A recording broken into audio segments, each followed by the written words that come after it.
Good afternoon, New Echota, and welcome to the second Sunday of our online service, sermon, however we're doing this. But I want to start off by saying thank you to Rosie for continuing with the emails and to the congregation for sending her the information to keep everybody updated. A couple of things I want to point out is that I shared in my little synopsis of what's going on in my family that Becca's been kind of down and out health-wise. She's been in bed with a fever and a little bit of a cough all week, and we got her tested on Monday, and we should find out something tomorrow. But the good news is she's definitely on the mend. Her fever is barely even existent, and she's feeling much better, so we're praising God for that, and thank you for your prayers and well wishes and concerns about that. Also, Rosie shared that Barry took a little stint in the hospital, and the good news is he's back and he's good, so we're praising God for that as well.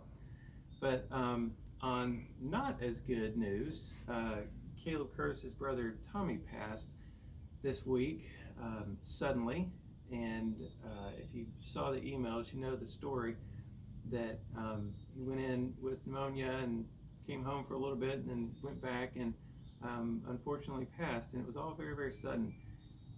So please continue to keep the Curtis family in your prayers during this very difficult time. Very difficult time. We're on the front porch of my Aunt Frances's house, and Aunt Frances is no longer with us. She went to be with the Lord about I guess it was a little over 10 years ago.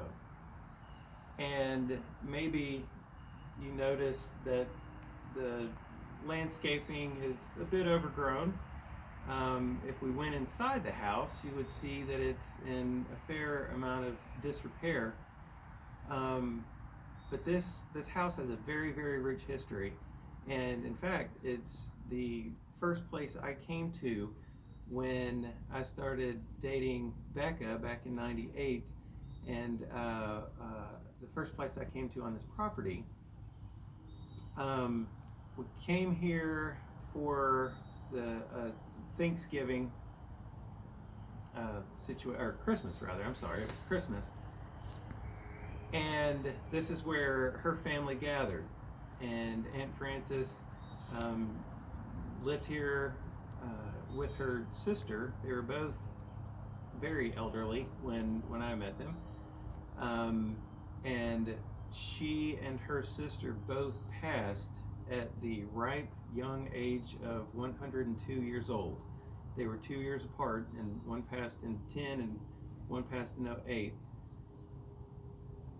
But this house is very near and dear to me.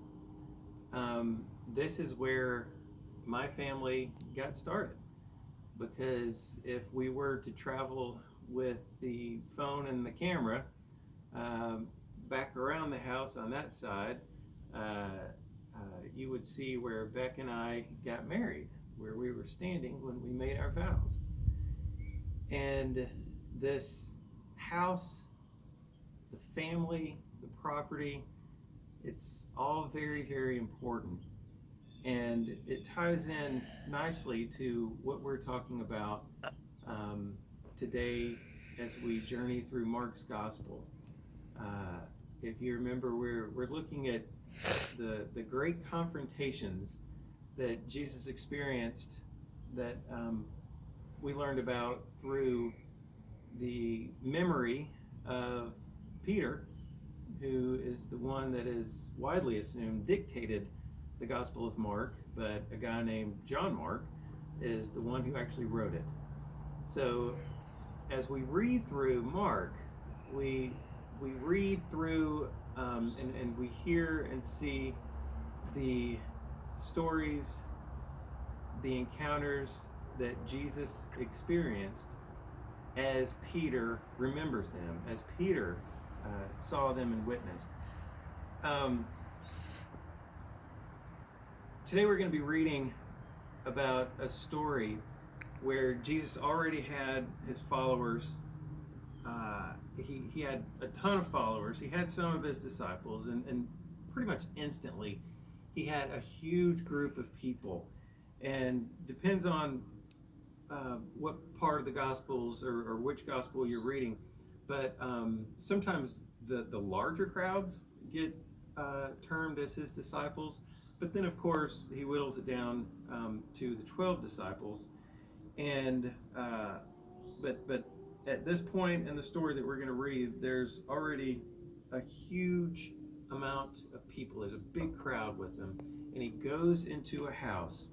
And what we're going to read is there were so many people, they were so crunched in that Jesus and his disciples could not even eat. So I'm going to be reading from, again, the Gospel of Mark, and this is from the 3rd chapter. And starting with verse 20, we're going to read 20, 21, and then I'm going to explain a little section there that they go into, and then come back down to 31. So starting with chapter 3, verse 20, it says, Jesus entered a house, and again a crowd gathered, so that he and his disciples could not even eat. When his family heard about this, they went to take charge of him, for they said, he is out of his mind. Notice what's going on here. Jesus is away from his family, and he's doing his thing, and he gets to the house, and there's a huge crowd, and his family hears about it. They went to where he was to take charge of him, to assert their authority over him.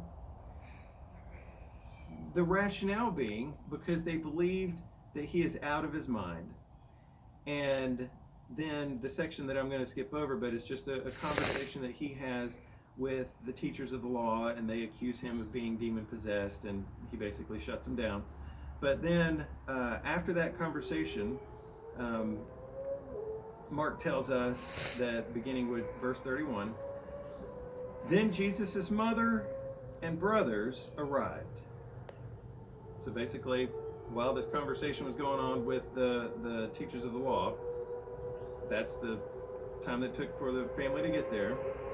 And then Jesus' mother and brothers arrived. Standing outside of the house, they sent someone to call him. I'm outside and the road's right there, and sometimes there are loud vehicles. That was a very loud motorcycle. Sorry about that. So I'm just going to read that again. Then Jesus' mother and brothers arrived. Standing outside, they sent someone to call him.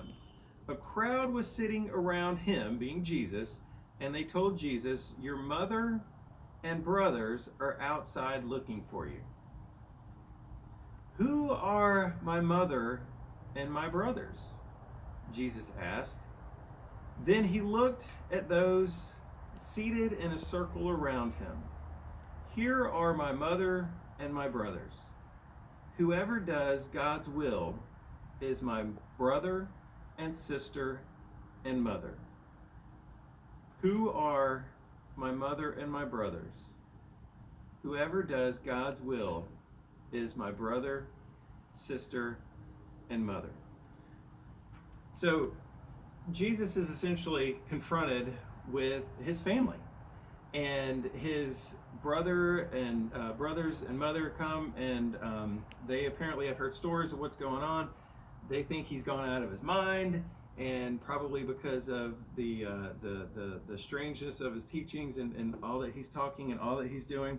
So what they're wanting to do is just take charge of him, get him back under control, get him back under the house, so they can let him be assimilated back into the family, so that he is not causing any kind of disturbance again. Now, what this is clearly displaying is that there is a lack of understanding on his family's part as to who he is. I don't think they're, this is not the work of the devil or anything like that. they don't fully understand exactly who he is because he's their brother. He's her son. And they know him intimately. So they are not fully aware of who he is right now. One of the truths of life is that when people experience extreme situations, our personalities are exaggerated. And a good example of this is when we win the lottery. Um, a lot of people think that people change when they win the lottery, but okay, maybe their circumstances change a bit. Their amount of money they have certainly changes, but I don't think that they really change. It's just their personality is exaggerated. Um, Bring that to where we are right now with the COVID-19 pandemic. Try to go into a grocery store, try to find a roll of toilet paper, try to find a bottle of Lysol or a bottle of hand sanitizer, hand soap. People's personalities are exaggerated right now. And what I believe is being exaggerated is their scarcity mentality as opposed to abundance mentality. So scarcity mentality says there's a limit to everything. There's a limit to what we want, and I have to get whatever, I have to get all that I can so that I don't go without.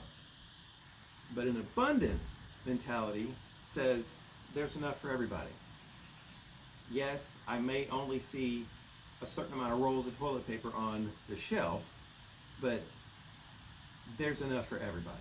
They're making more, and if I only buy what I need and everybody else only buys what we need, then there'll be more whenever we run out and we can get some more. I think what is exaggerated in Jesus' family situation here is the same kind of deal. They don't fully understand who Jesus is. They do not understand that he is the God of abundance in flesh, that he represents everything eternal, everything for abundance, and with all of his teachings, with the culmination of his teachings and what we understand from him is that he opposes the scarcity mentality. He opposes this idea that we have to get everything we can while we can so that that we're the ones that stay safe, completely disregarding what happens to everybody else.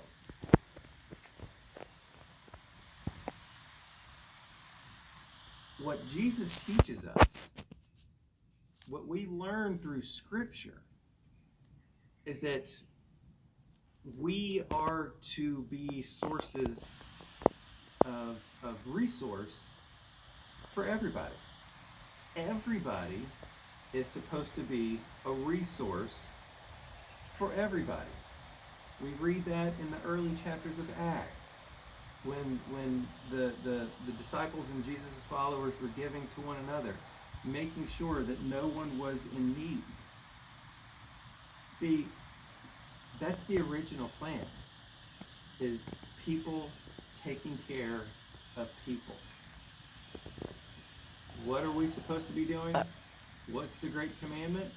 To love God with all our heart, soul, mind, and strength, and love our neighbor as ourselves. To live in a right relationship with each other and live in a right relationship with God. What we're supposed to be doing with each other is exaggerating our acts of abundance. Because we know that there are plenty of resources to go around. But the problem is, when one person is buying 27 bottles of hand soap, they're going to have an abundance, but other people are not. So, on one hand, this sounds all well and good that we need to be providing for everybody, but on the other hand, we are in a global pandemic. We are in a situation where we have to take preventative measures to make sure that we're not spreading the virus and we're not receiving the virus. So how are we supposed to be sharing abundance with those in need? Well, we're smart people. We figure stuff out. We can put something at the foot of the driveway, and then the person to come get it can wash their hands and get it, and whenever they get back in the house, they can wash their hands. We can figure stuff out, because I can assure you, when Jesus was sharing these views, these models, that it did not make sense. And one perfect example that it didn't make sense is his family's response to him whenever they were thinking he's out of his mind.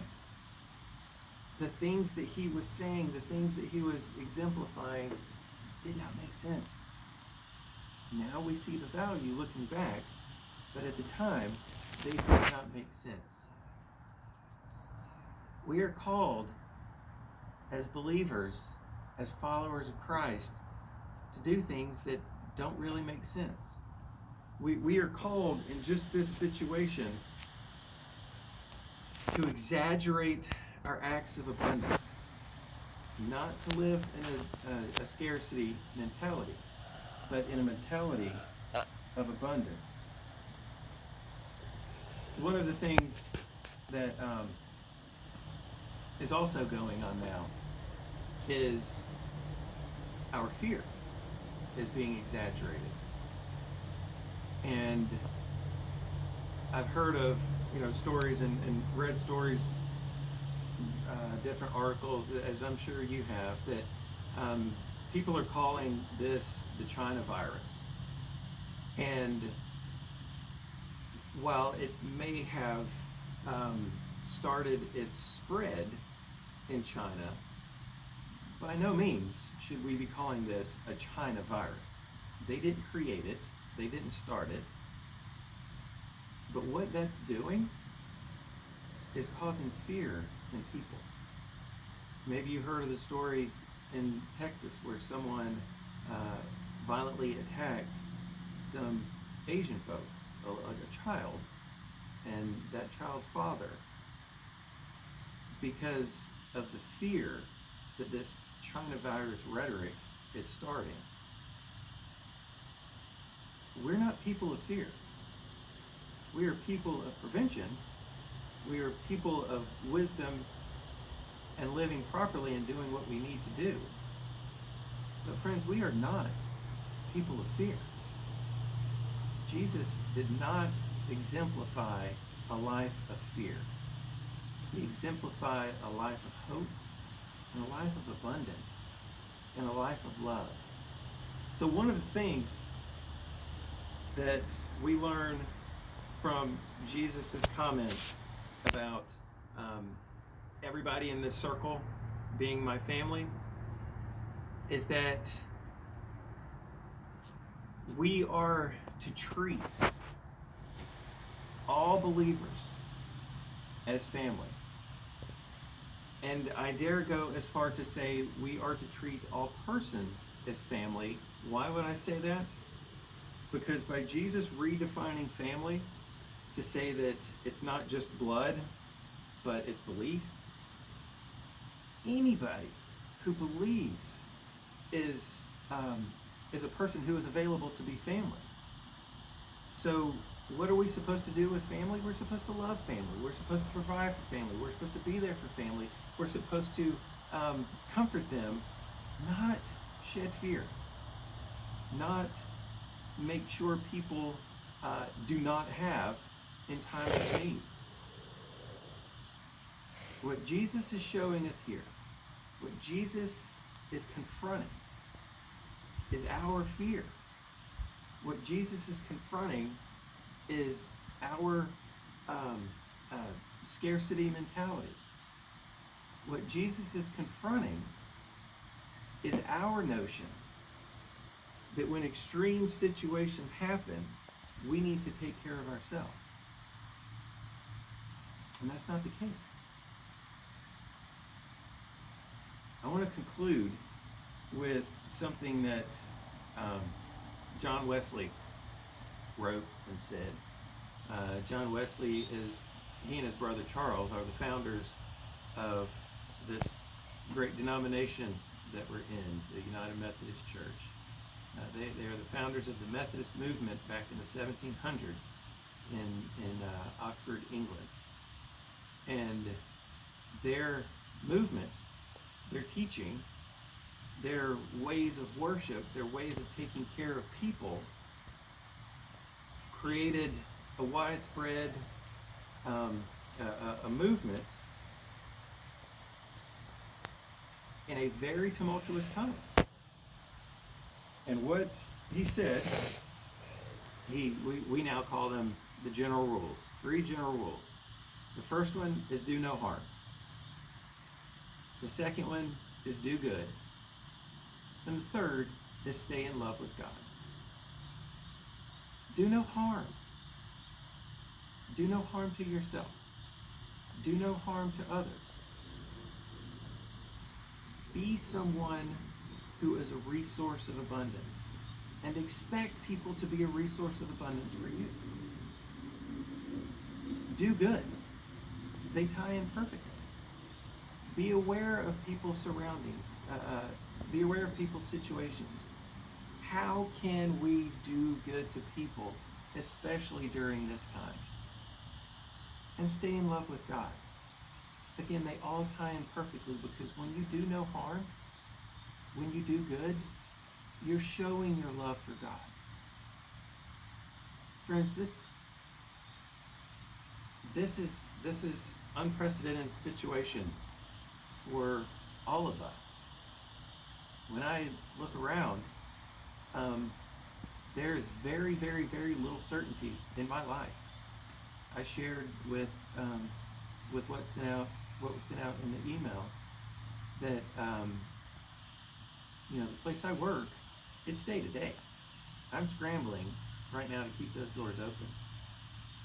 The church situation is, as you know, I'm sitting here on Aunt Frances's front porch because I'm not at church, because we can't be near each other. And the denomination, we are facing an imminent split. My family, with Becca's health situation, and of course the world, there is very little certainty. And I'm not going to sit here and tell you that I'm not concerned. I'm not going to sit here and tell you that I'm everything's perfect, everything's good in my soul. But what I am going to sit here and tell you, that I'm relying on you to help me to be a resource of abundance.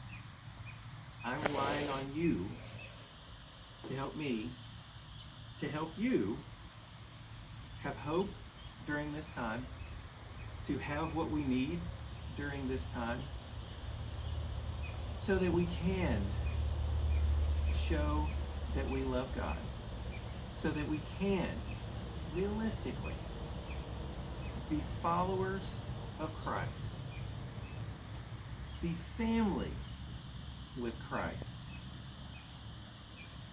and help one another.